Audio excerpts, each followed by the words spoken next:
Once upon a time, on a bright and sunny morning, Peppa Pig woke up feeling very excited. It had rained all night, and that meant only one thing: muddy puddles. "George, come on," Peppa called to her little brother. "It's time for jumping in puddles." Peppa and George put on their boots and hurried outside. The garden was full of puddles, big and small. Peppa laughed as she jumped. Splash, splash, splash, sending water flying everywhere. George giggled as he jumped too. But then Peppa saw something very curious: a huge puddle right in the middle of the garden. It was bigger than any puddle she had ever seen. "I'm going to jump in that one," Peppa squealed with delight. She took a giant leap, landed in the middle of the puddle, and splash!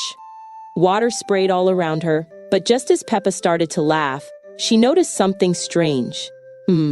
She whispered. "Did that puddle move?" The water rippled all by itself, as if something was swimming inside. Peppa blinked. The puddle seemed to wiggle toward her. "George," Peppa called. "Look, the puddle is following me." George looked at the puddle, wide-eyed. "Oh!" he said.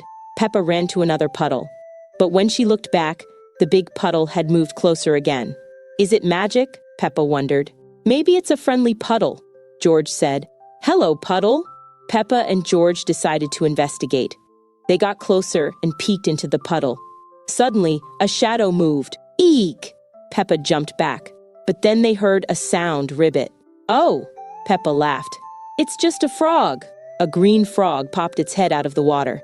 "You were hiding in the puddle," Peppa said. The frog blinked its big eyes and hopped out onto the grass. "Look, George, the puddle wasn't following me. It was the frog all along." George clapped his hands. "The frog made the puddle splash?" Peppa smiled. "That was funny, but frogs need water to stay happy. Let's help him find a pond." Peppa and George gently carried the frog to a big pond nearby. The frog hopped into the water with a happy splash. "Goodbye, Mr. Frog," Peppa waved.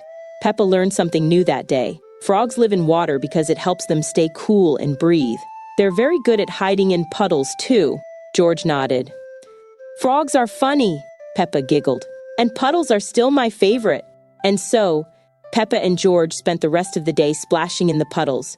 But this time, they kept a lookout for any more frogs or other puddle friends. The end.